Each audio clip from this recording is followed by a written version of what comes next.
Good afternoon, everyone. This is Jitendra. I'm welcoming all participants for today's webinar session. Our today's webinar session's topic name is internal audit post lockdown. It's one of the very important topics, as everyone know, and as you know, we are gradually shifting from lockdown, and gradually we are opening various industry and various services. So today's session we are going to talk on the internal audit that we need to see after post lockdown. I want to take this opportunity to introduce our esteemed panel member, Mr.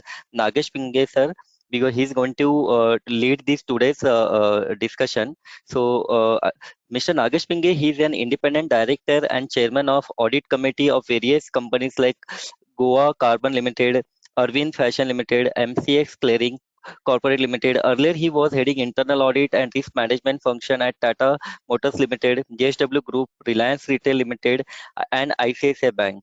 He is also a past president of Institute of Internal Auditor of India. He will moderate this today's session. So I hand out this session to Mr. Nagesh Pinge sir. Thank you, everyone. So let me introduce the other panel members. Okay. With me is Mr. Jotin Mehta. I welcome Mr. Jotin Mehta and I thank him for sparing his time. Mr. Jotin Mehta has 38 years of rich experience in finance, secretarial, enterprise risk management, and internal audit. Currently, he is an independent director and chairman of audit committee of multiple companies like Monat Ispat Energy Limited, Mahindra Insurance Brokers Limited, Sarvodaya Small Finance Bank Limited, ICICI Prudential Trust Limited, ICICI Prudential Pension Funds Limited. Earlier, he was heading internal audit function at Voltas Limited. He is a chartered accountant and a cost accountant. He is chartered accountant, cost accountant, and company secretary. The other panel member is Mr. Himanshu Vasa. Welcome, Mr. Himanshu. Thanks for sparing your time. Thank you. Mr. Himanshu Vasa is currently president and business head, banking finance with Kotak Mahindra Bank. Before joining Kotak Mahindra Bank, he has worked with KPMG as a director. He is a chartered accountant, certified fraud examiner, and certified control self-assessor. Apart from this, he has also completed advanced management program at Wharton School. Thanks, Himanshu, for joining us. The third panel member is Mr. Anil Gambhir. Mr. Anil Gambhir is currently CFO of Blue Dart Express Limited. Before becoming CFO, he has worked as Chief Internal Auditor and Regional Finance Controller with Blue Dart Express Limited. He has also worked with the Sendos India Limited. He is a fellow member of Institute of Chartered Accountants of India. I welcome all the members. Thank you. Thank you. So we will start our session. I will start with my first question to all the panel members. They can give their views one by one. What are the important risks you see because of the lockdown, where you feel that controls might have been relaxed, or there could be control issues there? So we start with Mr. Anil. Good afternoon, everybody. I guess the topic would not have been more timely than the current scenario, where we are talking about, though we are still in lockdown situation, so we are talking about current situation and situation post the lockdown. I think scenario on the risk front has changed quite a lot. In fact, first thing comes in mind that from businesses point of view, we have seen past so many years the many pandemic have been on the horizon. Like we talk about swine flu, bird flu, and so many things have been happening in the past. One, if looks at from outside, how is that this pandemic was not on the radar of businesses? That's one outside view in looking at it. Somebody may question on that. Having said that, nobody had thought of this kind of pandemic impact. In fact, forget about India, within world community, nobody had thought that we would have such huge impact on the businesses, on economy, on ecosystem as well. So now, if I bring you back to the risk, I think post pandemic we see many risks which probably one needs to look at it. The first thing is a risk is to the business plan. The business plan which was prepared in the beginning of the year, is it still relevant? Are the targets which are set in the beginning are really relevant at this point of time? Maybe for some industries there could be some opportunity, but majority of the industries or the businesses would get impacted because of the impact which COVID had. There are many new risks which are on horizon. While they may have been existing earlier, but then intensity of those risks would have increased. Like case in example is business continuity or business sustainability. Today, you would find that many industries would find it difficult in the new era whether they will survive. Now, case in example, one can talk about airline industry, which was already in problem. Now, with this so much of lockdown and travel restrictions going to be, and people not intending to travel, will that industry survive? How many airlines will be able to survive globally? I'm not talking only in India. Related to that is, now you talk about hospitality. If people are not going to travel, whether hotels will be able to sustain the business, whether conferences will keep happening the way they were happening, because there is a social distancing, and probably for some time no conferences or no social programs would be allowed. So similarly, look at theaters, malls, where there used to be a collection of people or many people used to visit. Now all those areas for some time at least were not the similar kind of look what we seen earlier. Those if you look at it, keep going beyond on that. We talk about retail, we talk about fashion accessories, whether people would in the current scenario where people are talking about job losses and salary cuts, whether people will still prefer to go for fashion, fashionable items or luxury items for that matter. So all this would have a risk on the business continuity. Now, depending on which sector we are in, the risk perception would differ from industry to industry. But for sure, some industries would have a long impact on it. Like the latest to add is, you must have seen already in news items, people are talking about automobile companies having zero sale in April. Now, can this be sustainable? And even if COVID, the lockdown opens, how long will automobile industry will take to come back to normal levels or acceptable levels? I think these are quite a few new risks which are there, which needs to be considered. Yeah, over to you, Harish. Thank you, Anil. Now I go to Mr. Himanshu. Himanshu, you belong to the banking industry. Now, banking is one of the things which are comes under essential services. So, though there was a lockdown for so many manufacturing companies, maybe retail companies, or hotel or hospitality industry, banks are working as usual. I wanted to know that how banking operations have changed during the lockdown. Whether the banking operations were same. Just to give you an example, just now before joining this webinar, I went to the bank. It took me 15 minutes to enter the inside the office of the bank.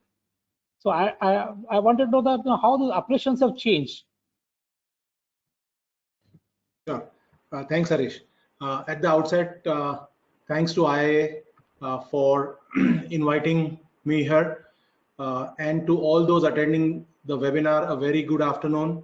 And I hope that each one of you, including your families, are safe and healthy in this time of pandemic. You will all agree with me that the world is not the same. Today, 24 hours in a day is too long a period. And we are living in an era where things are changing by the minute. Yes, of course, these are uncharted times. Make no mistake that the so-called COVID-19 virus is here to stay for long. There is no vaccine, there is no solution that one can see, in spite of efforts made by multiple countries around the world. Every day you hear some news, somebody is trying in some part of the world, they get part of the success, but ultimately from an overall perspective, there is nothing yet that one can say, if you take this medication, you will be safe. Having said that,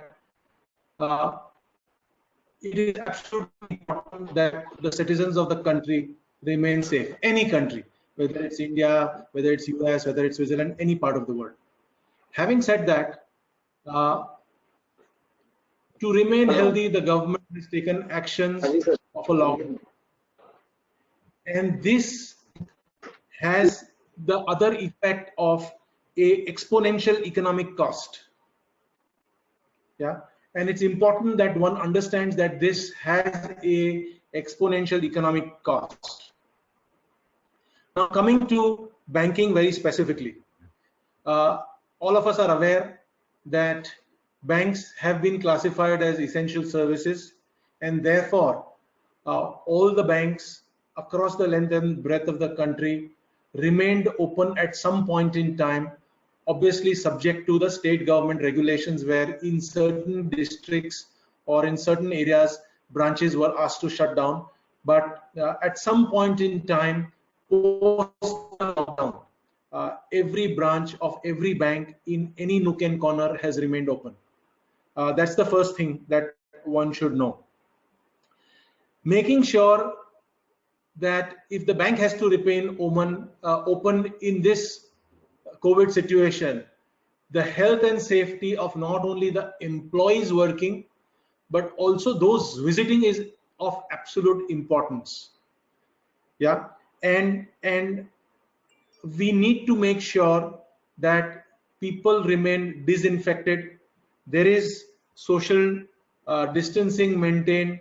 People are wearing masks, and to the extent possible, the customers are serviced without reaching the branch, and either over telephone or net banking or phone banking. We are in that age of technology where you can practically do everything on a phone. Yeah, there will be very few people who, at least I know of, or practically, except for I think two, I don't know of anybody who does not hold a smartphone in today's day and age. Yeah, so yes, today's smartphone is everything. Everything is done on a smartphone. Having said that, people do visit branches. What we have also seen is that from health, a lot of people within our system or within our community or within a larger community have still not understood or do not want to understand the impact of this pandemic, and hence everybody, when the bank opens, is in a rush to enter the branch to take out their money.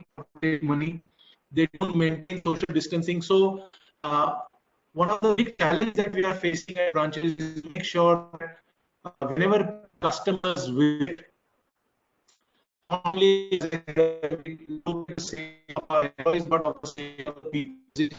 service them, we understand that people have become far more impatient and need to be dealt with extra care. They need to be communicated with properly. They need to be calmed down. And as an organization, we are taking additional steps. We have brought in additional controls, and we have brought in additional processes to make sure that people are serviced to the extent possible without coming to the branch. Case in point is, a corporate generally does a salary upload at the end of each month by sending out a letter together with a list of all employees and their account numbers where salary uploads need to be done. And as a bank, I need to verify that the letter has been signed by the authorized signatories, besides verifying that it has come from the right organization.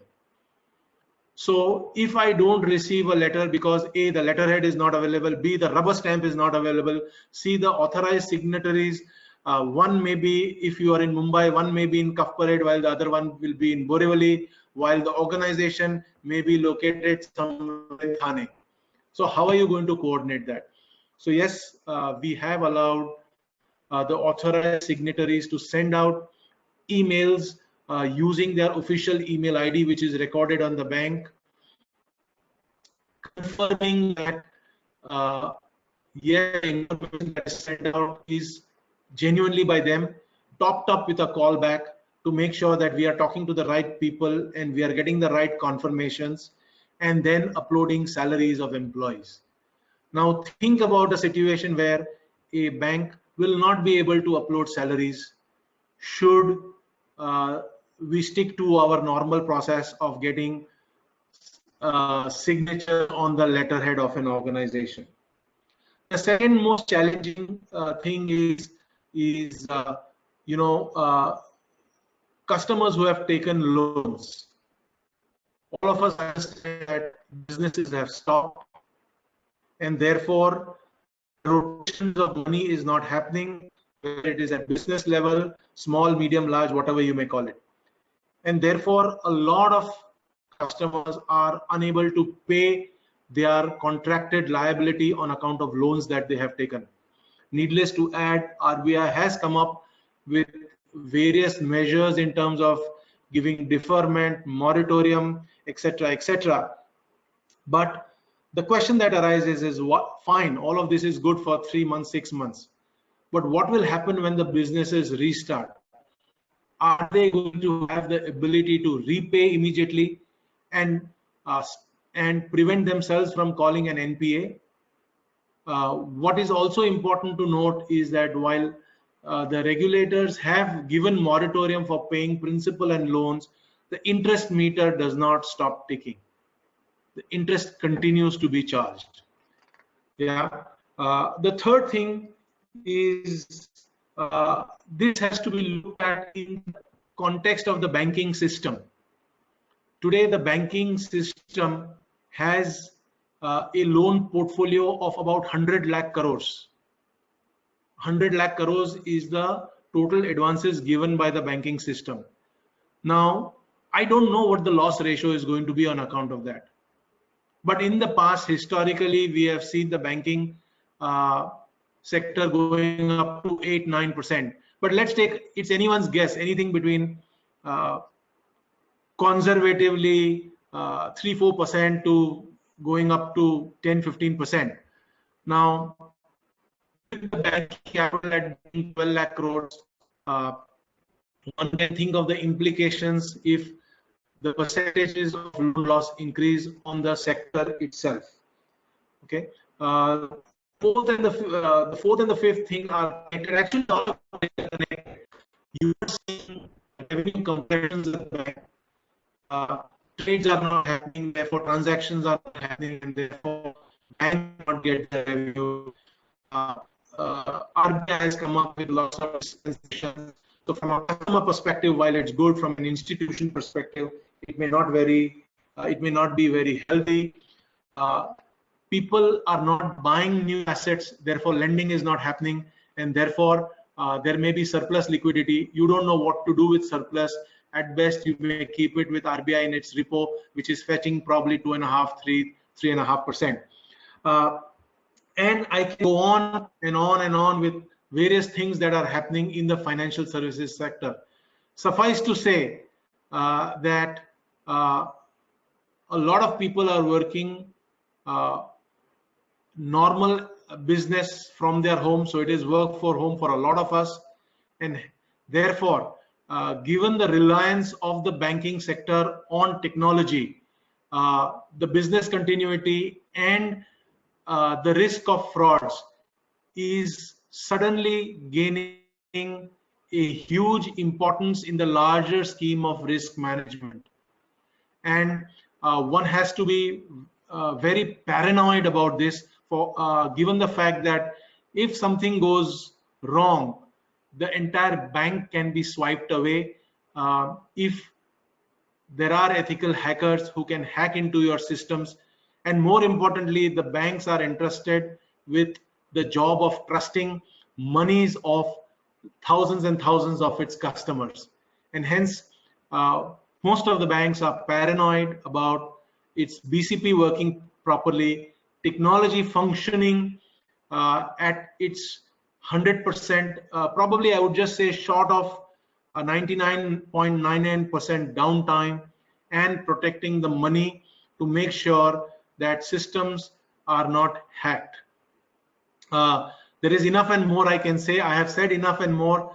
Over to you back, Harish, for taking it forward. Uh, uh, Thanks, Himanshu. Now we go to Mr. Jotin Mehta. Jotin, we already heard about service industry and banking industry, how they got impacted because of COVID-19. Now, I wanted to know from the manufacturing industry perspective, what are the changes which has happened in the manufacturing industry during this COVID-19? How manufacturing companies are coping with this particular risk? And we know that in manufacturing companies, you have a mixed bag where some companies might have started their operations, some are still starting their operations, some may be working at reduced capacities. So, like to know your experiences. Good afternoon, everyone, and thanks, Harish, to invite me to this webinar. I think I will start off with a general statement. We have heard the word unprecedented every second sentence whenever we talk about COVID. And if we really think about it, it's truly unprecedented. So what is happening right now is the way we respond, it is at times having an element of gamble in it, because things may work out. If we work out, we'll possibly set up a example for people to follow. And if we don't, the failure could be expensive, particularly given the fact that the problem is a global one. You have your customers affected, you have your suppliers affected, you have your workforce affected, and of course your financing arrangements also are under a stress. So coming back specifically to what Harish mentioned is on the manufacturing side, I think the biggest impact is going to be on two counts. One is the entire supply chain, the supply chain disruption, which is something which is going to be very difficult to sort of overcome. There are companies which, and when I say supply chain, I mean on the raw material side as well as on the sales side, because one is you may not be able to manufacture what you want in the quantities that you need. The second is, having manufactured, you may not be able to move your goods out as well, both in terms of logistics and in terms of demand. The second part, which I think is very relevant from the manufacturing environment, is the workforce, because there are companies that work and manufacture in shifts. There are companies that are dependent on outsource workforce. I think the management, the top management and the HR function is a big challenge to face in terms of the workforce morale. There is so much of layoffs happening, so much of wage cuts happening. And in addition to that, you have the compliance requirements where, for example, if you're working in a shift, you have to have a mandatory gap of half an hour or 40 minutes, and you have to again disinfect the entire environment. And then so for companies which are in continuous process industries, it's going to be very difficult. Besides, of course, the fact that workforce being able to reach your workplace, given the lockout situation, given the fact that the social distancing has become a norm everywhere, including public transportation, as and when it happens. In the office, you will have to change your layouts. Your shop floor also may have to undergo some changes. So I think the challenge is quite a big one for a manufacturing industry. But having said that, I think manufacturing industries will also be able to respond in some cases where there are opportunities. You have seen, for example, automobile manufacturers having stepped into, manufacture ventilators to support the system. And I'm sure there will be other opportunities also in terms of business, because you will have to work on things like substitution in terms of your raw materials and inputs, other sources of availability. There are companies that are dependent on overseas suppliers or vendors to get their basic inputs in. So you will have to work on that as well. And in the entire situation, my own feeling is that there are 2 or 3 elements which will be very important for the companies. One is enterprise, because I feel it will need an enterprise of a different nature. As I said, it is unprecedented, so you really don't know which way it will work, which way it will not, but you will have to take the risk and move on, because the earlier you get back to near normal, the better off you will be. The second part is whenever you work on all these options, you will not be able to overlook the human element, because the workforce is going to be low on morale. There is a fear not only of the COVID itself, but also of losing a job, losing wages, getting uh, possibly getting COVID if you are at a workplace. So you will have to be sensitive to the people. They are edgy. When they come back to work, they are not going to be the same, as much as the workplace is not going to be the same. And I think there is also an element of being able to keep a sort of a contingency plan available. If people do get catch COVID on the workplace, what happens? You may have to again stop operations and so on. So I think there is a lot of uncertainty.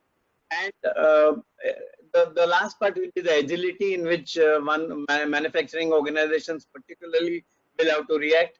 As I said, matching the demand and the supply part of it. So I think it's going to be a very challenging environment, and I'm sure organizations will work out their own ways in terms of how they handle. Back to you, Harish. Thank you, Jotin. Now we understood what are the business risk which is faced by the three different type of industry. We heard about service industry, we heard about banking industry, we heard about manufacturing industry. Now let me come to my own selfish topic, that is internal audit. Now each and every company, most of these companies have already completed their process of finalization of the accounts. Some companies have already hold their board meetings and audit committee meetings through video conferencing. Some of the meetings also I also attended. So anyhow, we were able to sail through this last financial year, because COVID hit around last week of the March. The problem comes that when we open our businesses, when lockdown is lifted and internal auditors go back to their desk, what you feel that what are the areas which you feel that internal auditor should concentrate? So we'll again go by industry to industry. So first I will invite Mr. Anil, that as a CFO, when internal auditor comes to you, we are in the process of finalizing our annual audit plans. What are the things, what are the risks you feel these are the control risks, and what you expect from internal auditor that they should include in their annual audit program? Sure, Harish. On the first point, which I would talk about is the first thing first, the business plan. Whether when we look at it post-COVID, what kind of business plan we have, what is the relevance of that business plan? Do we need to revise that business plan? And we probably input from internal auditor would be very relevant there. Having said that, apart from business plan, one also needs to look at it organization's ability to operate or execute those business plans, and that's where internal auditor also can contribute by way of providing his inputs. That was the plan, what are the risks in the plan, right? And apart from that, if one looks at it from risk point of view, and even as we are saying that business is not going to be normal, there is going to be change in complete governance mechanism, and that's where auditor plays very vital role. If you look at it, as we heard already, many of the existing processes or controls would need change because of either regulatory requirement or because of practicality of them, or because of current scenario which still mandates that certain things needs to be done. So like if you look at various processes which have been defined to produce, like first thing first which comes on top of mind is work from home. Right, work from home earlier, though it was part of BCCP, but not implemented or tested the way it is currently being tested. So when people are going to work from home, there would be certain processes which currently are not designed to cater to work from home kind of a scenario. So one needs to look at that. Then needs to look at it in terms of if, as Jotin mentioned, that somewhere something happens, on job where people get impacted, your facilities may not be available for production or for deliveries, like in our case, or even in case of service industry, because the entire facility gets sealed off and the staff gets quarantined at that facility. Then how do you run your business? So, and that will have direct impact on the business plan. Then you look at it from regulatory and compliance point of view, that that existing regulatory environment is not going to go away. There could be some relaxation. Apart from that, new requirements like safe distancing, designing of offices, providing safety equipments like masks, etc., washing hands, etc., all this is required. So So all those things, how they have been built in the business plan to make sure that people remain healthy and safe. So that is one. Then new requirement is also that provide insurance to employees. So whether organization is taken care to ensure that there are no risk on that front. Then the much bigger thing which Himanshu spoke about, data security and IT systems, where certain accesses would have been provided during this time, which probably may not be meeting the existing guideline. So needs to be reviewed and proper control needs to be built in, because currently whosoever is operating, generally it is at BCCP stage, so maybe some controls are compromised, so those controls needs to be restated. The 4I concept needs to be brought in back if those have been relaxed during that period. Then also talks about that many of the things are turning digital, right? Like in our case, if you look at it in terms of receivables, which we used to be very low level of digital payment from customers, have done almost double of that as a digital payments. So what are the controls on digital payment receipt? What are the controls on payments which are being made to vendors? What changes are required in the policy? Like other thing which I can talk about is, like, our organization has taken a call to have contactless deliveries now, which is again a different SOP, because earlier you were either signing on the device or on a paper. Now there's no contact going to be, so new process again being defined. So what are the controls required? So if you look at it, when we talk about the entire ecosystem is going to be changed. So whatever changes are being brought in, how those are being incorporated in the business plan, and how effectively those will be implemented, I think auditor will play a very vital role in ensuring that. And to that extent, probably this COVID has ensured that internal auditor's job is very secure in times to come, at least. This is your own statement. Okay, I come to Himanshu.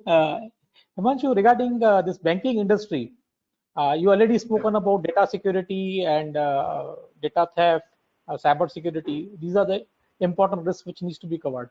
Apart from this cyber security and other things, which are the other areas which you like your internal auditor to cover once he prepares his annual audit plan and comes to you? Very interesting question, actually, Harish. Having said that, the one thing for sure going the way TCS has made the announcement, and a lot of other companies will make announcements, work from home is going to be the way of life, and going back to desk will be only temporary and will suddenly become a distant dream. Yeah. So work from home will become the way of life. And given that, what I would look at from a priority perspective is look at my existing BCP plan and map that to what has actually happened now. While there was a plan in place, what is it that has actually happened? And if there are gaps, why they are there?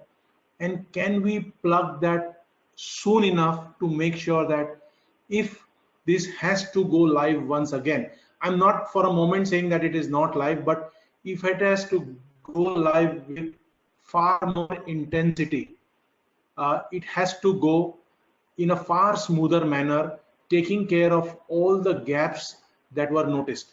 And there, the internal auditor will have a huge role to play. I mean, while we all say that, second line, third line, whatever that line is, the one stand I have always had in my career as an internal auditor is internal auditors are an enabler to business. They are not there to deter or stop business from doing business. Let's also understand this and get this right, that while internal auditors are involved either in implementing or in risk management, no one knows risk better than the person at the ground who is doing the business. We can facilitate, we can enable, we can help document business and give our understanding or our contribution in a consultative manner in a risk management process. But no better person than the person who is doing the business. That's so first, business continuity and getting the gaps in the business continuity closed very quickly. The second thing is access to personnel and resources. Today, a lot of us have people but cannot utilize those resources, because what we would have assumed is that some people would be required on a BCP basis for a fixed period of time, and a situation like a whole country being under lockdown would not have been envisaged. And therefore, you may be having, say, VPNs. VPNs may not be there, or may be there only for, say, 15%, 20%, 25% of the people, which means that a lot of people are, or a lot of resources are not being utilized in its existing form. And therefore, making sure that you have the hardware as well as the software to make sure that people can work from home, and therefore your BCP becomes effective. The third thing and the third and the important thing is technology. Do we have the right kind of technology? And why I say this is, a lot of my friends attending this webinar may not be a part of industry, but may be a part of the profession, who are providing services of internal audit. And therefore, investment in technology, making sure that you have the right, say for example, the desktop, the laptop. Today, laptops are expensive, and therefore to reduce cost on my investment, I would not have got a very high RAM, or I may not have the right processor to process large scale data. Going forward, if people have to work from home, these may sound like small, but are big impediments for an internal audit professional to provide the services that he is required to provide. So having the right kind of technology, having the right kind of tools, having the right kind of applications to provide the services, so that they are actually adding value to the process. Going forward, I think what is going to become most important is making sure that the internal auditor is adding value, and thereby building trust of his stakeholders. And if you build up that trust, going by my limited experience of internal audit, being in the profession of internal audit, you can do a lot. You will become the first point of contact for all your stakeholders. And if that is something that you can achieve, I think you've kind of done a fantastic job. Of course, needless to add that one has to be agile and make sure that your risk assessment is continuous and is not something that is once in a year or once in a half year affair. Every auditor will need to get into the nuances of understanding the business, how the strategy is evolved, and how is it has dovetailed into the business in the overall scheme of things. Yes, well-being of the employees will be equally important. Lines of communication will always have to be very, very important. We had this movie where the buzzword was entertainment, entertainment, entertainment. The buzzword now will be communication, communication, communication. Everybody, whether it's top down or bottoms up, will have to communicate, and bad news will have to travel fast. Gaps will have to travel fast, so that you will be able to block those gaps to avoid risks becoming larger and larger.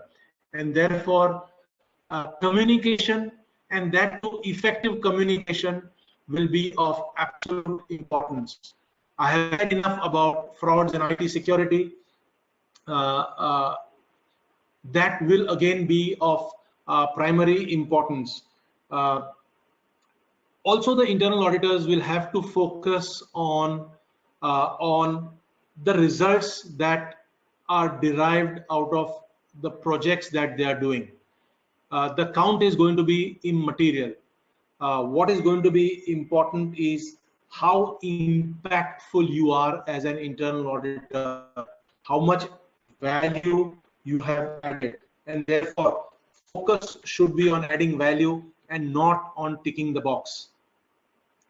Each of us will have to become far more curious about everything that we are doing. What is going to be important is why is it happening rather than what is happening and how it is happening. Yeah, if you understand the how, you will you will be able to dovetail the how if you have understood the why, and therefore it's of absolute importance that one understands the why. Open-mindedness is also of absolute importance. We will have to listen more, understand more, and convert that information into knowledge for services to our stakeholders. And obviously, thinking will have to be far more than what we are probably doing now. I'm not suggesting we are not doing now, but we'll have to be much more. One will have to understand how to solve the puzzles of a situation and come with solutions. Needless to add, technical training will have to continue. People will have to up their skills. People will have to understand and participate in webinars or any other mode of training. But upskilling will be of absolute importance. And needless to say, at the end, from a banking perspective, we are very, very highly regulated, and therefore compliance aspects cannot be forgotten. You will have to remain within the realm of compliance and the parameters set out in which you need to operate. Over to you, Harish. Thank you, Himanshu. Now I come to Jotin. Jotin, you already spoken about the risk which are being faced by the manufacturing industry. The similar question I'm posing it to you. When internal auditor comes to you with his annual audit plan, what are the areas, risk or controls you want him to cover during his in his audit plan? Harish, if you don't mind, I also want to add a couple of other things. As the chairman of audit committee, what will be my message to the internal auditor when he is back at work? So when it comes to the first question, let me take what you have asked me is about the internal audit plan.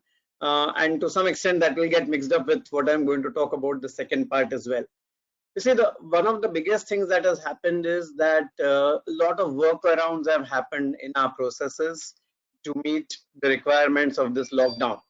And the first thing that I would like the internal auditor to look at would be how secure these have remained. Has the control environment changed because of that? And I would also like the internal auditor to collaborate with the stakeholders to get their RCMs quickly reviewed to make sure that it incorporates the new way of working. So that would be my first thing, even before you start off the audit plan. The second message obviously would be that number doesn't matter, as Himanshu said. I'm not interested in the number of audits, but make sure that the key areas where we believe the impact has come in because of COVID in terms of either the way we are going to work now, or there could have been control issues, there could have been lack of supervision. So I would make sure that those areas are included in the internal audit plan. But even before that, what I would actually advise the internal auditor is that don't jump into your audit plan execution right away. I think everyone is injured in this environment. Everyone is trying to get back to normal. So first, take up the hat of your collaborator or an advisor, be pragmatic, and make sure that you get your stakeholders back on their feet as much as you can as an advisor as well. So for example, I would expect the internal auditors to be ahead of the pack in terms of keeping abreast of what compliance requirements are coming in because of the new environment, or where there is relaxation, what are the type of benefits that the company can avail. So let the stakeholders do their activity, but help them out in getting this external information quickly to them, so that they are able to make use of it to the full extent. The second one may be sounding a little controversial, but I would still venture with that, is asking the internal auditor whether he can actually spare some of his resources to help the other support teams get back to normal. For example, there is going to be a huge backlog in finance teams. There's going to be a huge backlog in the other support teams. Without compromising my independence, am I able to help them out either by seconding resources or being able to provide any help whatsoever, and at the time where we believe things have to get back to normal as quickly as possible. I think both Anil and Himanshu touched on it, and I think that cannot be sort of overlooked at all, is the cyber security part. I think not all internal audit schemes teams would have that capability, but either directly or indirectly make sure that the cyber security part is satisfactory in the organization. A lot of vulnerabilities would have come in, and we must make sure that these are well controlled. The third part would be, which I mentioned initially also when I was talking of manufacturing, the human resource processes, the HR processes. I think this is a time where HR teams will also be reacting sort of off the cuff, or off the, not really able to think through. I think these processes are going to need a lot of rethinking. So that is one team, or one admin and HR is one area where I would like the internal auditors to contribute and make sure that when the processes are changed to meet the new environment, controls are taken place, and whatever basic is required is being done. And then there are two other areas. One is, of course, using technology to the maximum, using data analytics to the maximum, because you will see more and more of remote working happening. Coupled with that is the fact that the internal audit team will need special attention. This is the time when possibly internal auditor teams will not be as welcome. In any case, we have been finding it difficult. I think it's going to be more difficult right now. And plus, because they are going to work from remote, they're going to find it difficult, not only because the auditees are not wanting to help, but the auditees will be surely too occupied with their own problems to attend to internal audit. So my suggestion would be, take a pause, first act as a collaborator, as an advisor, and then simultaneously keep planning in such a way that before the year goes out, you are able to satisfy the management and the audit committee and the board on the control environment. And I think that will definitely need thinking out of the hat, because you have to be different this time. You will have to be pragmatic, at the same time make sure that your principles are not compromised in any way. So that would be my message to the auditors. Over to you, Harish. Thanks, Jotin. Now we know that in any cricket match, lunchtime is very crucial. After lunchtime, innings changes.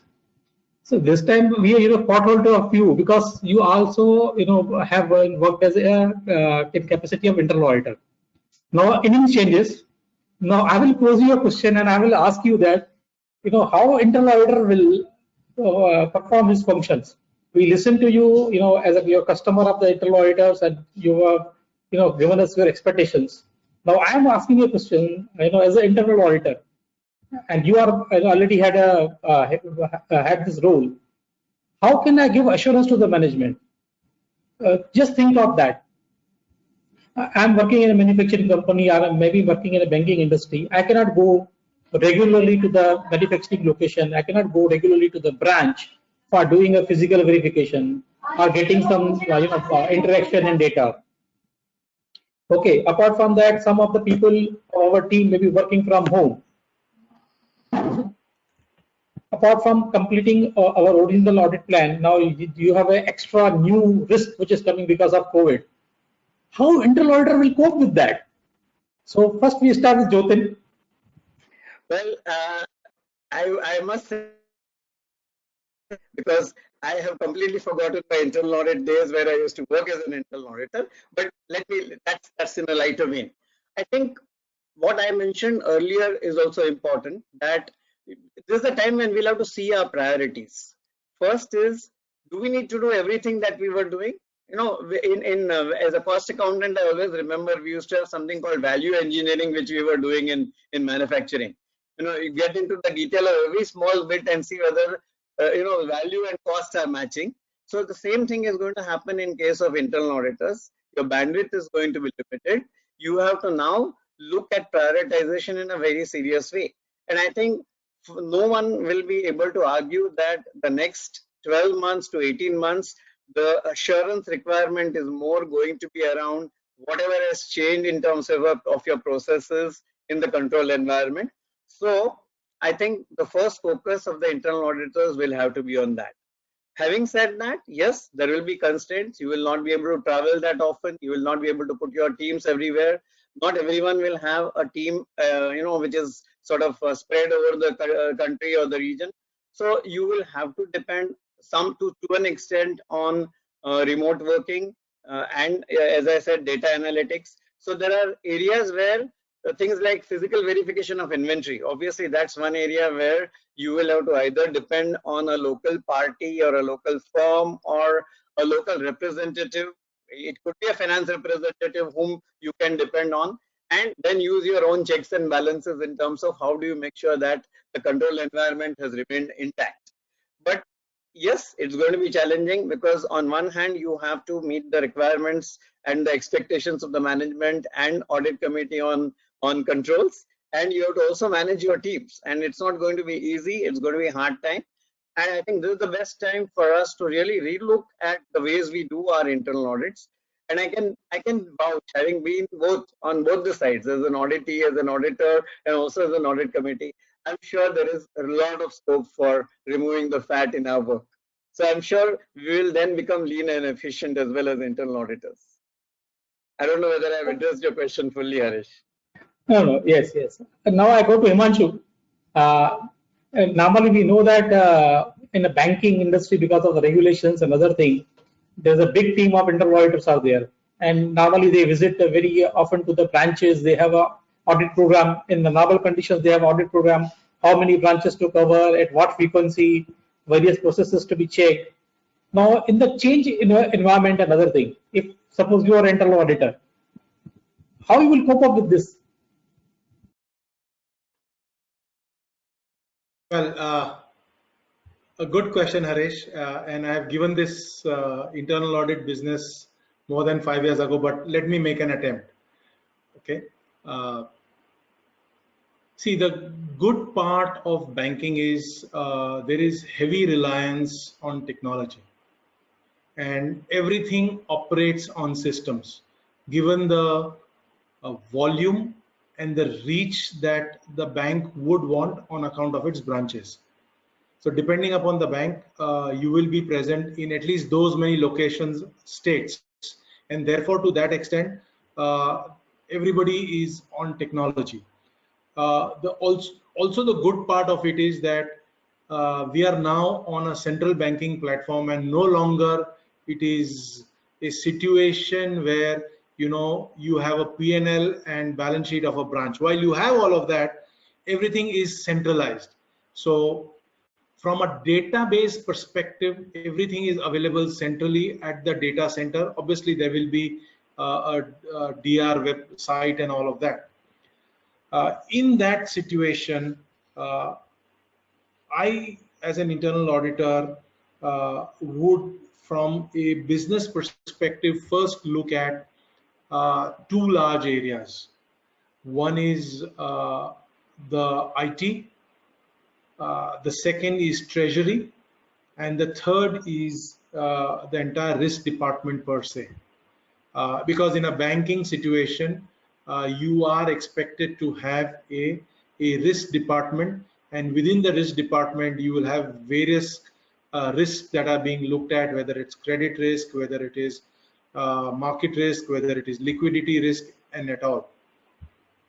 Now, from an IT perspective, I think the controls around work from home, the controls around security, the controls around uh, the entire hacking business, and how the systems of the bank are protected, which will deal with firewalls and at all of that. So that will be the key focus areas from a banking perspective.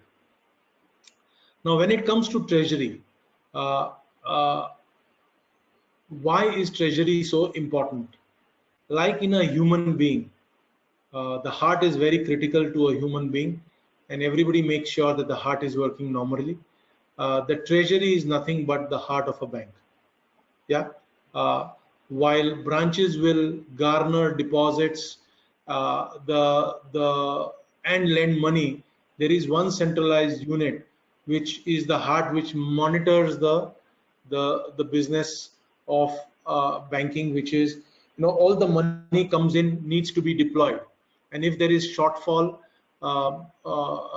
then either I borrow, and if there is excess, I deploy, so that the money is not lying um, without earning anything. So treasury and its relative functions.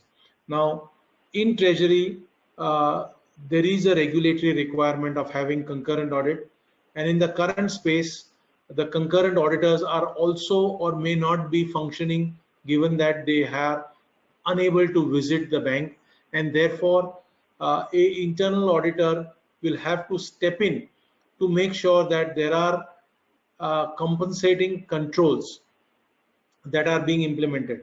Now, as I said, in banks, we are essential services, and therefore we are allowed to visit work, but treasury is a back office, is a centralized function, and therefore they don't go to office. And therefore, think of a situation where a person in the treasury is doing transactions from home. Typically, all transactions are on recorded lines, they are on the systems of the bank, and there are various security measures within the premises, to the extent that a person in treasury is not even allowed to carry a mobile phone into his workspace if he is a dealer. Now he is doing transactions using mobile phone, and therefore there are alternate controls that are put in place. So what are the kind of alternate controls that would put in place? If there is a transaction happening, given that you don't have recorded lines, you try to see if you can have recorded mobile lines through use of technology. That is one way of doing it. The second way of doing it is, the systems on which you do, they come onto your phone or they come onto your laptop using remote access. And wherever things are possible using your office computer and not personal computer, I'm emphasizing office computer because office computers will have security measures which your personal computers don't have, from taking care of data security. So there will be compensating control. So if you can use your office computer, all transactions and whatever you do on your office computer will automatically get recorded. Now it is possible that you are not working on a laptop, but you are working on a system which is far more sophisticated than the laptop within the trading room, and therefore you switch yourself onto a Bloomberg or any other service provider on which you have transactions which are on the cloud, and therefore everything is recorded. But if you can't do all of that and you're still doing transactions on the mobile, you will have alternate immediate controls of sending out emails immediately, confirming the controls, which is backed up by a central team doing a call out on recorded lines, therefore recording the transaction on the systems of the bank. These are just a few examples that are given. There will be a lot of compensating controls that I would expect the internal auditor to get in immediately and make sure, and of course there will be value limits attached to it. I will also get into whether the limits that have been prescribed both at transaction level and at value level that have whether they have been revised downwards to make sure that I am mitigating the risk. Yes, there will be angst at the dealer level, but so be it. As an internal auditor, I would definitely go in to make sure that those limits have been significantly reduced. Generally, a limit would be, for example, a dealer is at a total basket level, he has an outstanding position of a few $100 million, whilst at a transaction level, he may have a limit of say $100 million or a $200 million or a $500 million.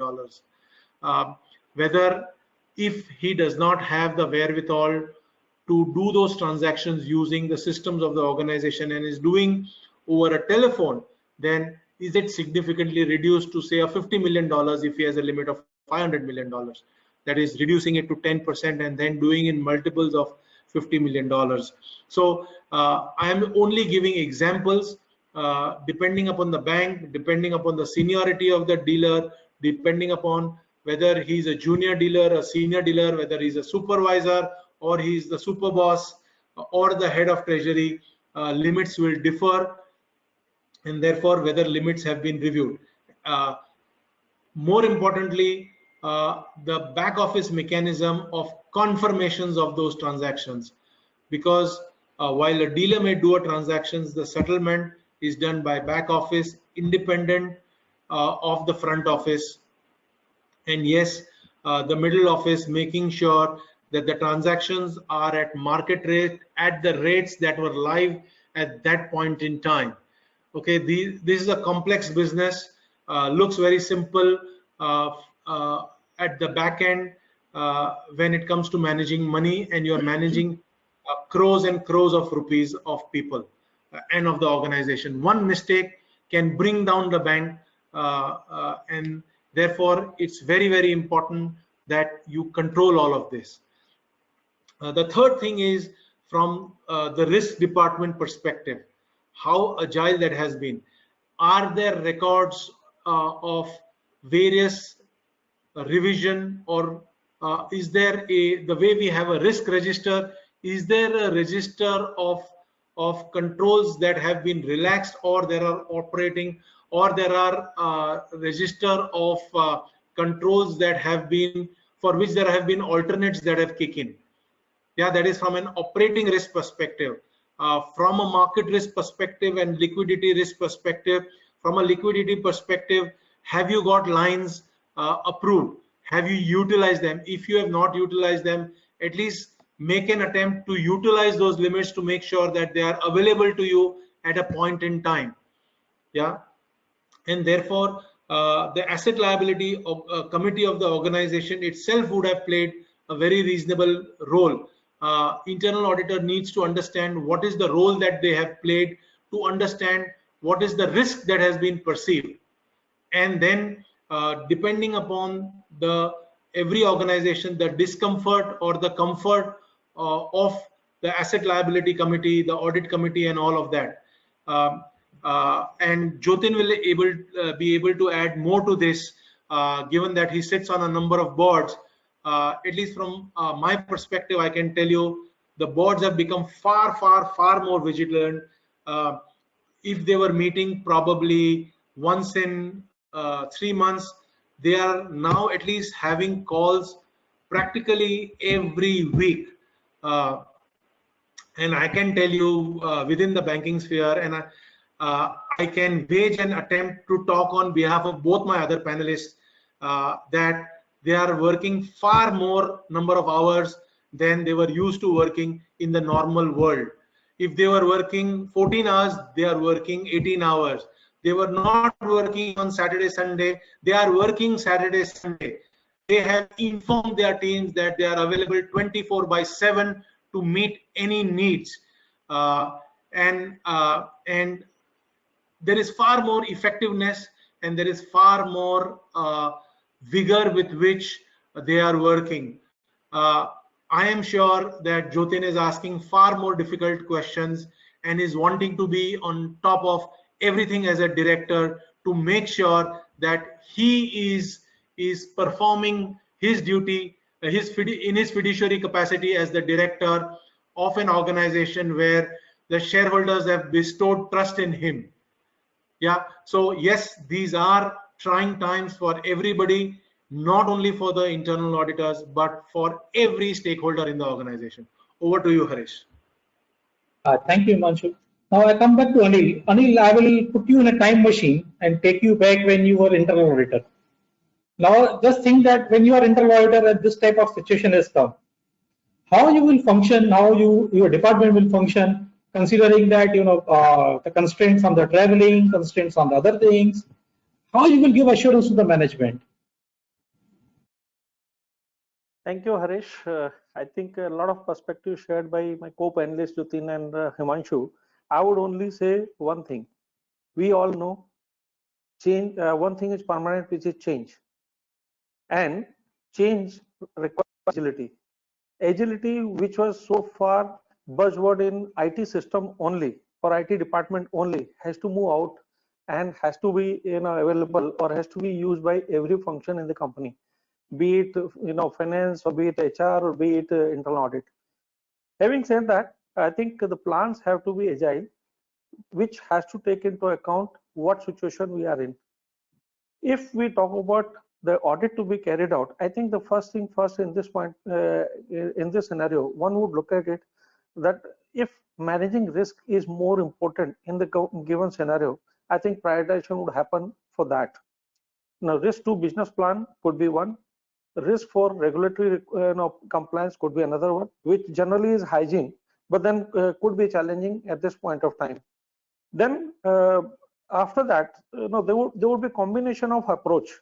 One, my panelists have spoken about data analytics. Of course, with the sophisticated systems and availability of resources, one could definitely use data analytics to its advantage in terms of getting to know the picture about the organization, about the location, about the branch, about revenues, about expenses.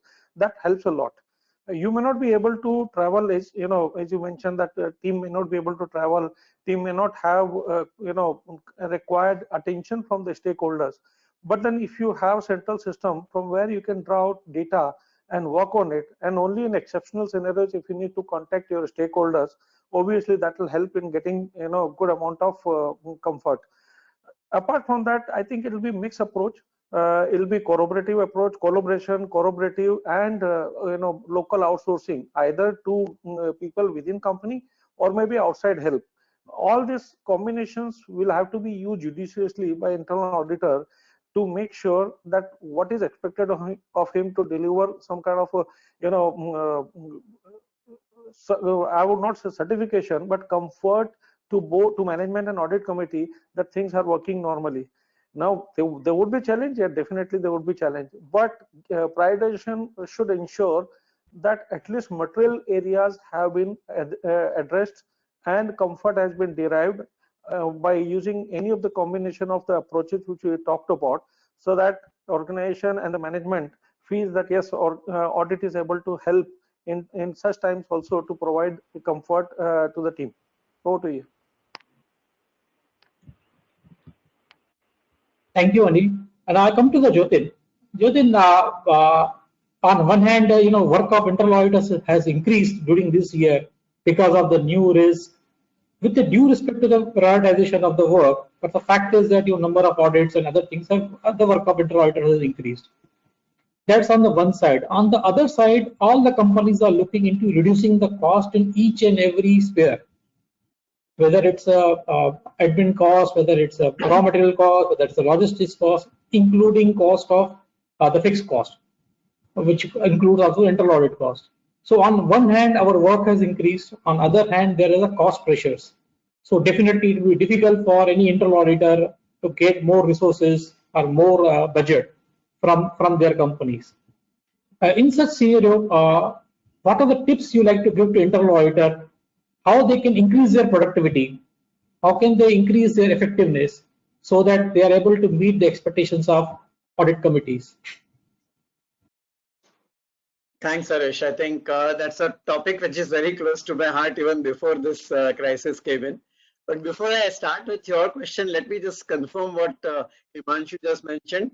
That yes, in the BFSI sector, I think boards are spending a lot more time, and we are having a lot more meetings than we were having in the normal times.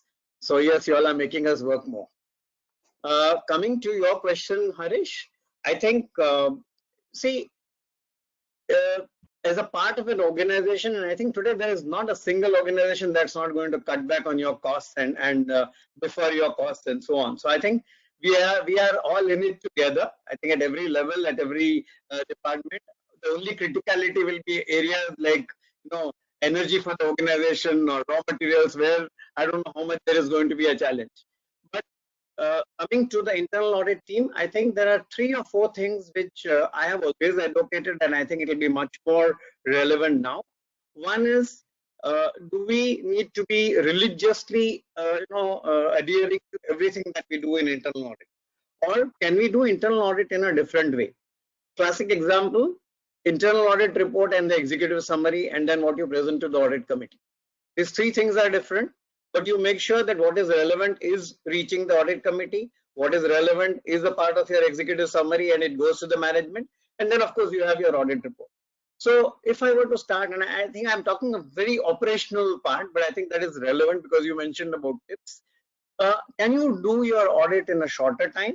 Can you do it more effectively? For example, if you're going to do remote audits, obviously you will need to do your meetings also remotely over the phone. I would prefer that you should always try to do your meetings over a video conference rather than a phone, because that will have more attention. I would also lead from the front to make sure that we compress our time.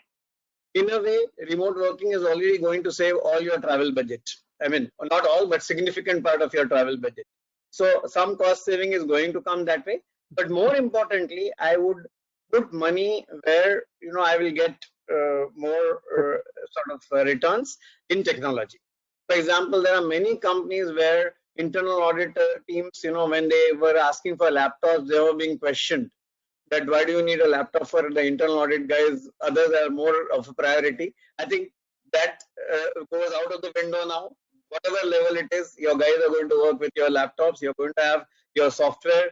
So use of technology, being, compressing your time and prioritizing. These 3 things put together, I think should be the answer. And make sure that you have, Himanshu was talking of communication in general.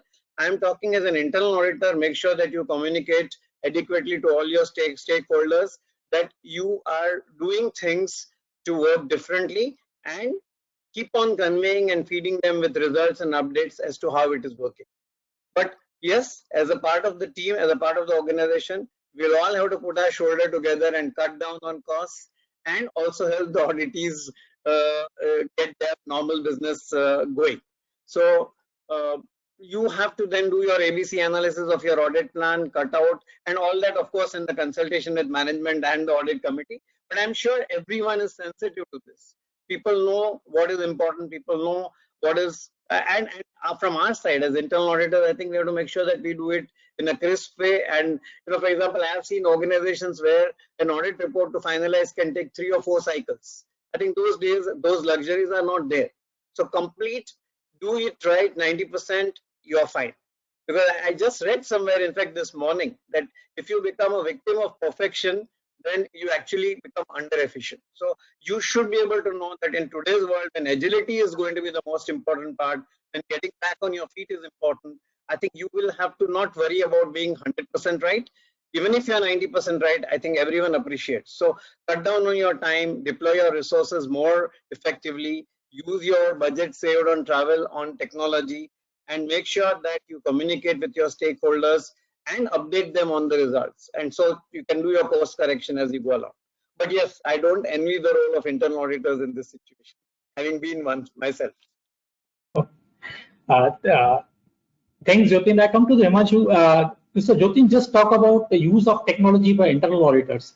Now, in India, we have seen that internal audit fraternities, shied away from implementing and spending amount on the technology because of risk of failure. That's why we have seen that a lot of companies don't use modern technological tools like continuous control monitoring, or maybe artificial intelligence, or maybe RPIs, boards, and other things. In your view, is it the right time now for internal auditor to change his working and use and adopt the more and more technologies which will help him? Without a doubt, if we don't adopt technology, I think we'll become redundant very soon. In today's day and age, what is expected out of an internal auditor is not only just saying that I have looked at 10 samples and I'm okay. It is more of an assurance where the stakeholder will expect that you would have looked at significant amount of data. Now think of a situation, and I'm wanting to use a banking example because in a day there are millions and millions of transactions that executed around the country. Or forget, take a telecom company where millions and millions of phones get connected and there is revenue that is being charged. Now just telling that I have looked at 10 samples, or I have looked at 500 samples, or I have looked at 5,000 samples, and they are appropriate when there are millions of transactions underlying. The management wants assurance. And how can you do that? You can do that by using tools. Now, we don't need to have very sophisticated tools for being able to provide value-added services. I can assure you that it is not too much of a cost to invest in tools. Now, one will ask, so what are the tools that are available in the marketplace to perform this kind of function?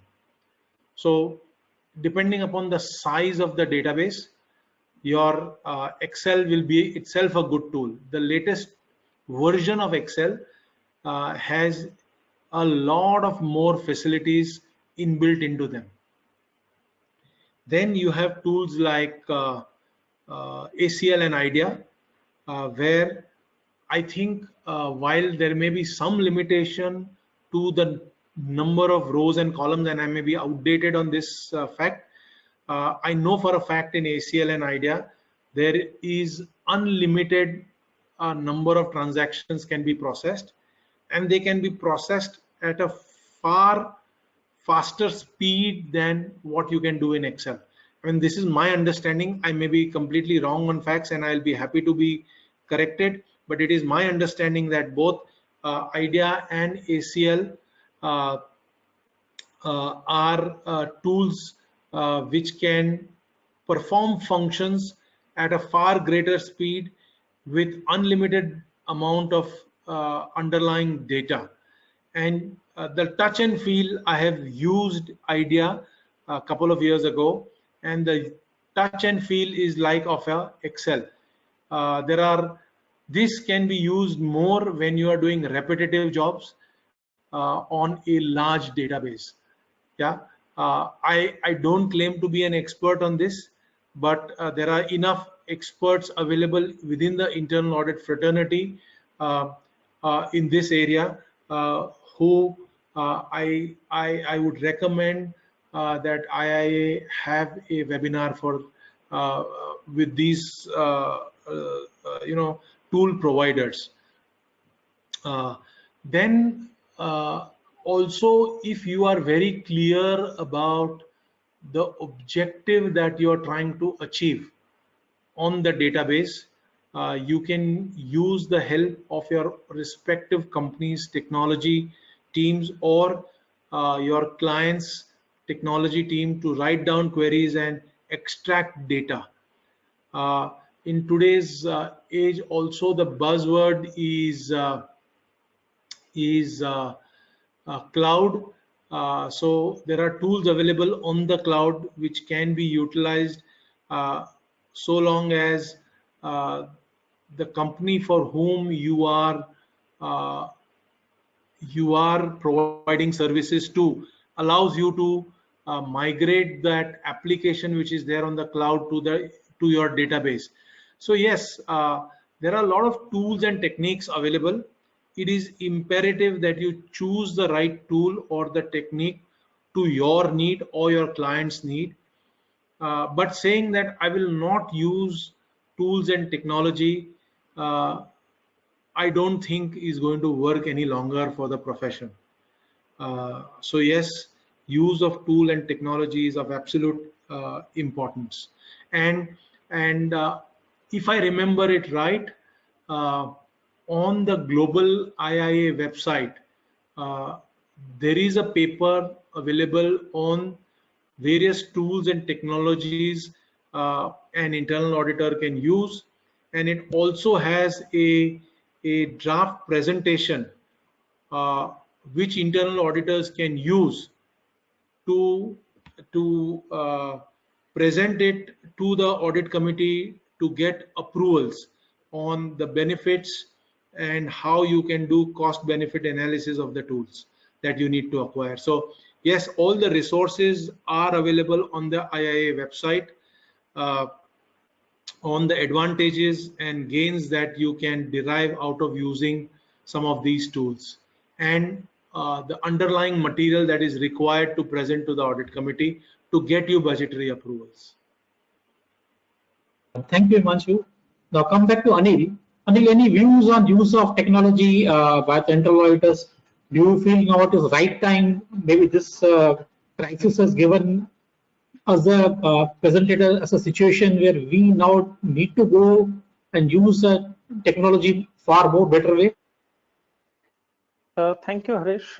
I think time was always right for using technology, and more so from the point of view, as Himanshu mentioned, the number of transactions which currently are undertaken by many organizations. So if you look at it, if your organization is dealing with a large amount of data which is generated through transactions, obviously by taking a small sample or a 5,000 or 2,000 or 10,000 does not help and does not require assurance to neither to management nor to the audit committee. I'm sure if that's the approach taken, that may not be acceptable. Having said that, I think the way today we are seeing that if we talk about, if it is spoken about work from home or current kind of operation which we are doing today, somewhere in January, February, people would have laughed at us, right? Because they would not have seen this kind of scenario. Nobody had had this kind of scenario in mind that probably one day will come where we will not be able to go to offices and we'll have to operate efficiently from our own house. That becomes our office, and that is made possible by use of technology. So what has happened? Situation has forced organizations to adopt technological solution. So if people have not already adopted, especially I'm talking now about internal audit, if they have already not adopted, I think now the situation will force, whether you like it or not, to use technology. And having said that, like we earlier spoke about, that if travel is not going to be allowed, there are physical restrictions, interaction on amongst peoples, all that. And that's where we said that probably justice of audit can be done, or internal audit role can be done through data analytics. How do you do data analytics, and how much data you can use in traditional tools? Obviously, you will require tools which can handle the data sizes which one organization has it, and survival actually will depend more on technological solution than going by a manual method or manual approach. Right. So that is where I feel that if you don't adopt it, you will be pushed to do it. Otherwise, you will, you does not exist as an internal auditor in the in times to come. Thank you, Anil. Here ends my questions. Now, Jitendra, if you are there, we can start taking questions from our attendees and participants. So, participants, if they have any questions they want to ask, any view they want. Yeah, hi Harish, Mandeep here. Hi Mandeep. So I'm saying that I ended up with all my questions. We wanted to open this to our participants if they want to ask any questions, any views from our panelists. Sure, Harish. So I would request all participants to post their questions so that Yeah. I'll ask on behalf of them, and panelist can answer that. Actually, Harish, I'm not able to see that question window over here. Okay, I think they can use the chat box. There's a chat box Yeah. available there. So you can type your question in the chat box. Okay. Can Okay. you guide Uh, how they can write the questions? I think they have to write a question in chat box. Okay, there is an option available actually in online. So in the right side in panel, where people can actually raise their questions. So do you want to take this question? Yes, yes, Okay. So shall I start their question? yes, yes. Okay. Okay. So yeah, the first question: how much practical and relevant is to have a repository? Hello. Yeah, my voice Yes, is audible properly. yes, yes, yes. Okay.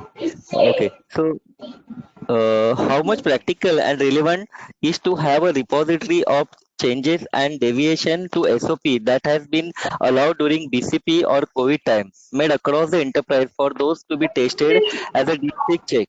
So there are possibilities that there will be some deviation in SOP. So how we can tackle all this deviation in current scenario? So if I'm correct, the question is that, due to lockdown situation, whatever changes have been made in the control Yes, environment, how to keep yes, those depositories of those controls and how those will be yes, relevant post lockdown. yes, yeah. So maybe Jatin sir, you want to take this question? Yeah, I can take that. I think I had made a brief reference that, with the workarounds that have happened and those which are going to be there for a longer time, we possibly need to quickly get them incorporated in our RCMs or at least in our audit checklist to test and make sure that these, you may call it a repository or otherwise. I would personally feel that if it's going to be for a longer time, I think it should be a part of your checklist and the RCM so that we don't miss that out. Okay. Okay. Uh, okay. So there are another question. Actually, it is not directly related to the internal audit, but yeah, it's a general question. Uh, as a currently there are so many people who are working from home, and which will be a new normal will be lead to a many female professional who have sacrificed their career for family may also enter into the mainstream employment because of work from home there are possibility there are so many females who can actually working in the mainstream to carry out the work from home. Looking at the current business scenario, how well do you think is the industry ready to eager to hire them? Looking to the current work from home scenario. Uh, Himanshu, I think banking industry is one industry which heavily work on the IT platforms. So I think because of work from the home, there may be opportunities for some female professionals who have given up their career because of marriage and other things. Do you feel that there are any opportunities available, maybe in the banking industry, where there are chance of they getting the opportunities? Chances for women getting opportunities was always there. It always existed. Given that banks were spread across the length and breadth of the country or in a particular region, depending upon what their focus area was. My guess is while there will be opportunities, uh, one will have to be careful about this, because as one gets into a post-COVID situation, what will be very important is the survival of the organization per se. And yes, if the person is good, if there is the relevant experience that is available, one will get those opportunities. They always existed and they will continue to exist. I agree with what Himanshu is saying. I just want to narrate one example where earlier I was working. So earlier I was working in an organized retail sector. In the organized retail sector like Big Bazaar or Reliance Retail and these places, you would have seen there's a lot of crowd comes on the weekends. So Friday, Saturday, Sunday is the rush hours. And particularly in those rush days, the peak days, the peak hours were evening between say 5 to 9:30. These require additional manpower. Now it is not possible for organized retail sector to have additional manpower in the store and paying for them. So they have come up with the idea that the housewives and other women who have given up their career, they can work 2 days in a week during 5 to 10 o'clock, and they will get paid based on those number of hours. So these type of opportunities were earlier also available. Maybe this time, because of work from home has increased, there could be a possibilities available for these women to start working from home and they get some opportunities. However, the challenge will be how to find out the effectiveness and how to measure their work. That may be a challenge. Yeah, Harish, I have known of some very large firms in the country where, depending upon the kind of assignments that they get, they have a lot of women who come part-time. Yeah, and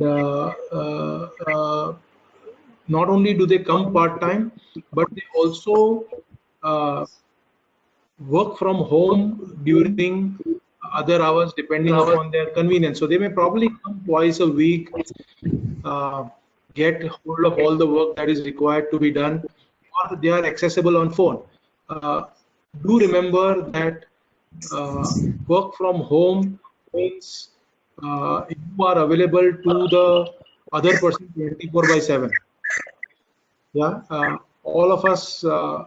I just want to kind of re-emphasize to a lot of people that work from home also entails long working hours, which you may not want to, and you may want to go back to the earlier era to say that I was working only 9 to 5.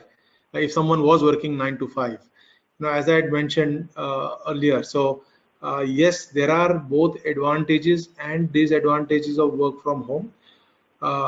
While we all say, I think one thing that I must touch upon is today the mobile infrastructure that we use, or the connectivity infrastructure that we use, is also at its peak, and therefore a lot of us who use data cards or are not on fiber optic cable or many other ways of connectivity, or you are using hotspots. Now you will get drops in your connectivity. So that is also a important factor that we need to consider while we plan work from home. The other factor that we seem to disregard at this point in time is, because we are in a lockdown situation, we are working from home. Given in large metros like Mumbai, I can talk of Mumbai because I know of Mumbai, and probably some my other colleagues can talk of other cities if they are aware, is that homes are small, and therefore how many people have the facility to work from home per se, because work from home also means privacy of your data. And if we have to have a virtual meeting like this, which is undisturbed, uninterrupted, one will have to ensure that you have the privacy and your data is kind of is not compromised. So yes, coming back to the original question, yes, there are opportunities. There will be more opportunities. In fact, organizations who are wanting talent or were not getting talent because of the high cost of scarce resources will now have resources available to them at a price that is far more affordable. Okay, Jitendra, Okay. any other questions? The next question is, looking to the current ongoing situation, what are the new fraud scheme coming in a way which is over and above the traditional risk, because of this current situation, there are possibilities that new frauds may be appear. So what do you think that as our internal auditor need to oversee? Any panelist wants to take this question?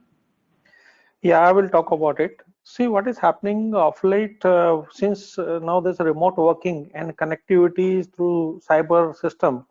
Obviously, the cyber frauds are on increase. Number of cases are getting reported, be it payment side, be it on transaction side, initiation side. Many people are on prowl.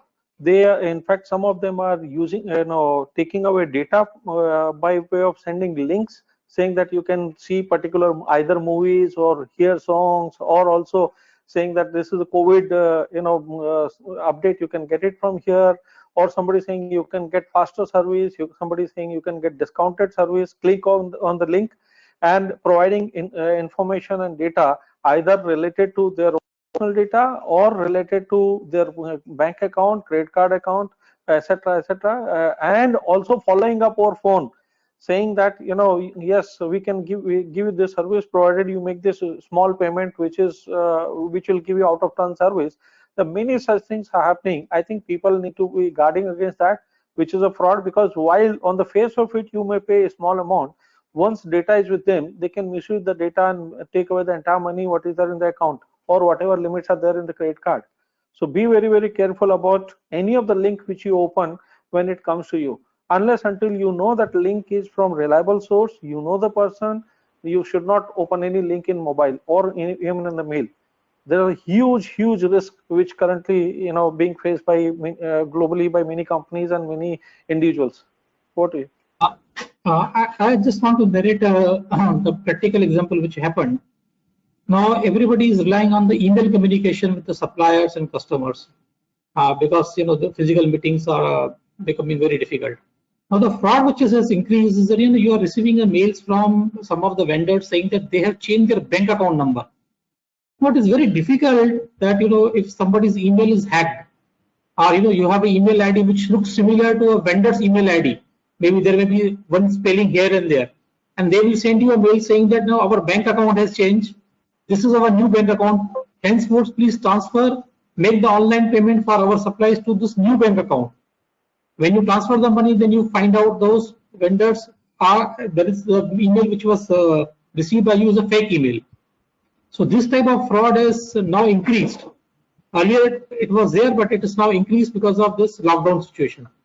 Because people are seeing that systems are being used now currently, because physical movement is not there. People are not going to offices. Everything is online. So obviously, currently they are on prowl. Is there any other questions? Do you have? Hello, Chaitanya. Any other questions? Yeah, hello.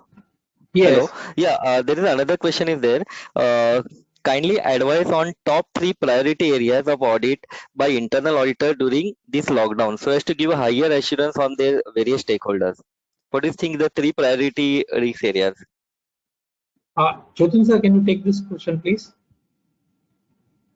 I think we did mention, I think all three of us did mention some areas, and I will just try to recap quickly.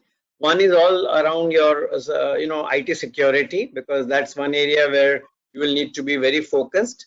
The second is going to be, as I mentioned, wherever there is work from home and there are workarounds on controls, you'll have to cover all those processes.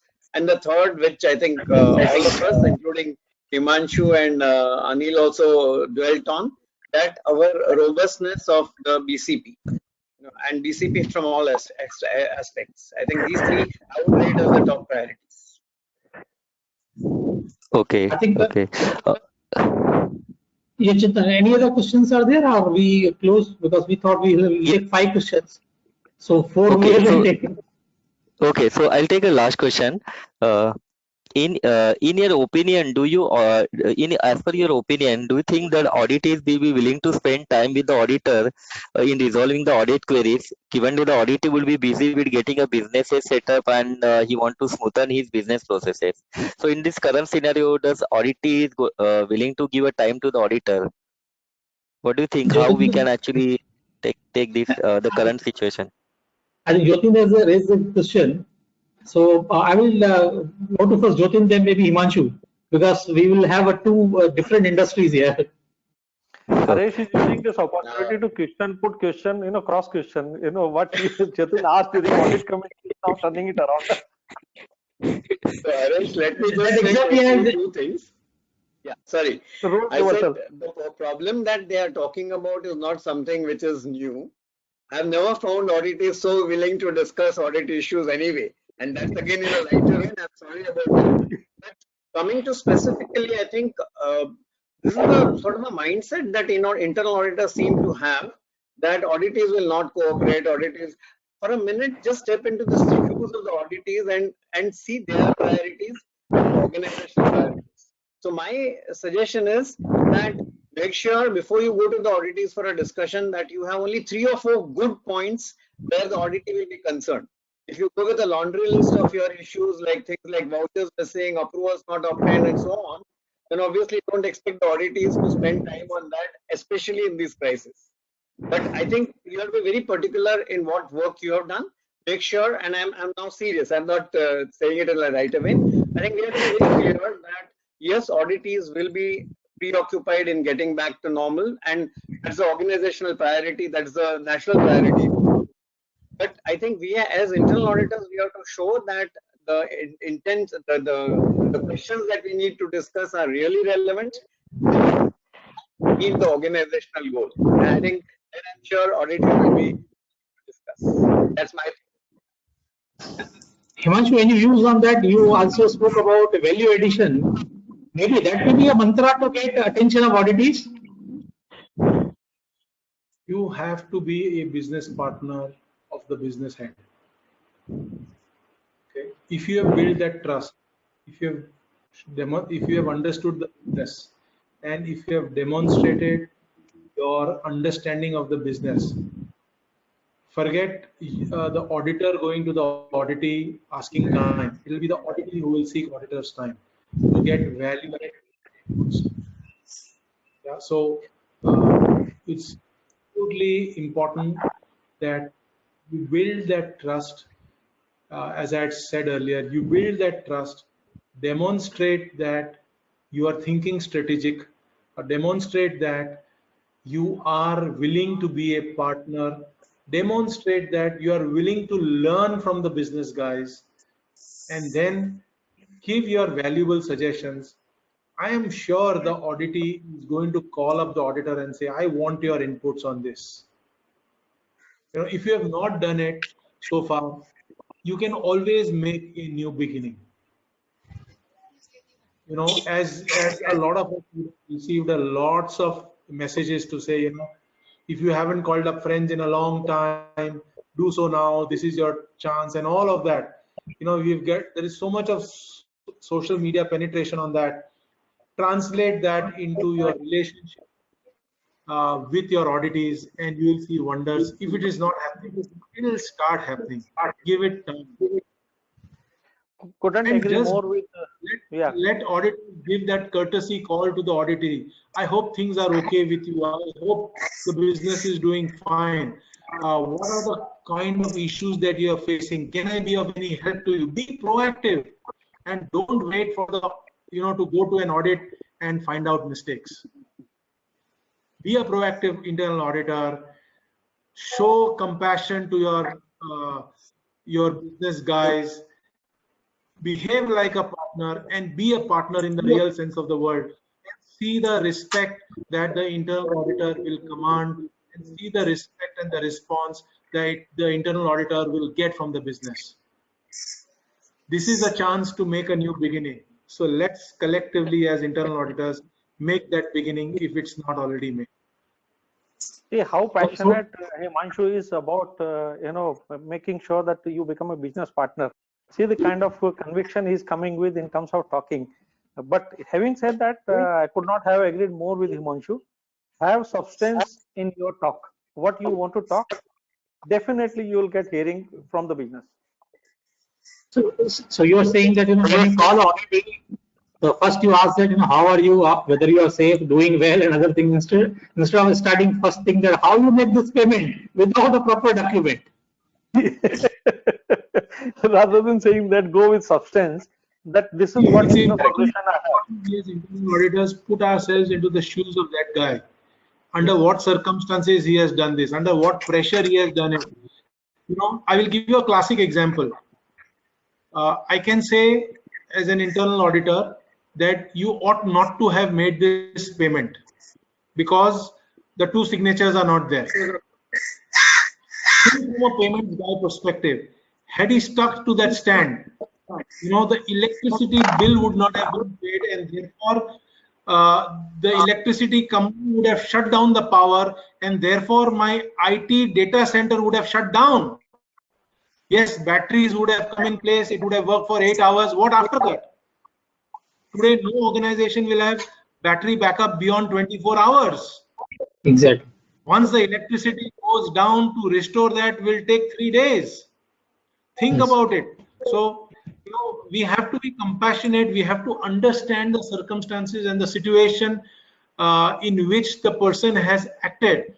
What is important is to understand that there is no malified.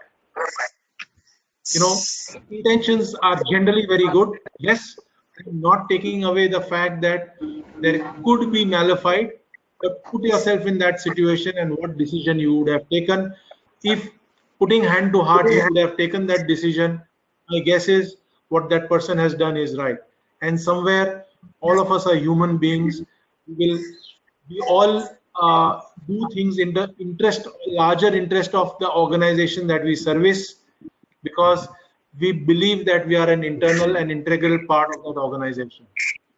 So be compassionate, use your third, use that Shiva eye that you have and see why that person has done that transaction. Shall I take a last question? Because I feel this is there are many questions are there, but looking to the current limitation of time, we can take this last question. Yeah, okay. So actually currently we are already suffering, and we are in the, you can say, the nearing stage where actually we are planning to reopening the businesses in staggered manner. So looking to the current stage of the activity, specifically in India, as an internal auditor, because the agenda of the business will be to reset the business, how internal auditor can play a role of strategic business partner. So always the business people will see as an internal audit, in addition to the, of course, normal checking of the all internal control and checking part, but how he can play to a strategic business partner in the looking to the current scenario. What do you think? Anil, can you take this question, please? Yeah, in fact, I did address this in the beginning of my address when we are talking about restarting business. And that's where when business plan is being recasted, taking into account the current reality, and that is where if internal auditor provides his input, based on his business knowledge, that will be very helpful. Apart from that, not just the business plan, but also looks at it, what are the risks could be in the business plan. All those, if he prioritizes in terms of highlighting the management of reviewing of those risks and highlighting where things can go wrong in current scenario, I think that will be good value which could come from internal audit. With this, we are ending all the questions. I'd like to thank Jitendra. Yeah. Please. Thank you very much for the questions answered. Okay. I'd like to take this opportunity to thank Mr. Himanshu Vasa, Mr. Jotin Mehta, Mr. Anil Gambhir for sparing their time. I just given them a call and they were ready, and they say that we will do it for IIA India. Thanks a lot. Thanks a lot for sparing your time. I also like this opportunity to thank Mr. Nagesh Pinge. He has all these ideas and he put all this program in the place. Unfortunately, today he could not join due to technical issues. There's another risk from working from home, which Himanshu has said. So I'd like to thank Mr. Nagesh Pinge also for putting all the efforts and making this webinar possible. I'd like to thank our admin team, which includes Jitendra, Mandeep, Menas, and from IIA India Chanchal for giving their support. At the last, I want to thank all the participants and attendees who have given their time and joined to this webinar. Thanks a lot. Maybe see you in some next webinar. Thank you. Thank you. Thank you. Thanks a lot. Thank you.